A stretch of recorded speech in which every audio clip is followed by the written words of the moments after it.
ఎవరైనా ఎప్పుడైనా సరిగా గమనించారా చలిచర అసలెప్పుడు వదిలిందో అణువణువు మురిసేలా చిగురాసలు మెరిసేలా తొలి శకునం ఎప్పుడు ఎదురైందో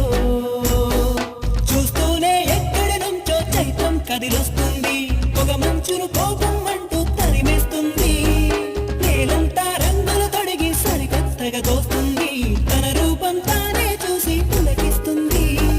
ఋతువెప్పుడు మారిందో బ్రతుకెప్పుడు విరిసిందో మనసెప్పుడు అలపుల మనమైందో ఎవరైనా ఎప్పుడైనా సరిగా గమనించారా చలిచర అసలెప్పుడు వదిలిందో అణువణువు మురిసేలా చిగురాశలు మెరిసేలా తొలి శకునం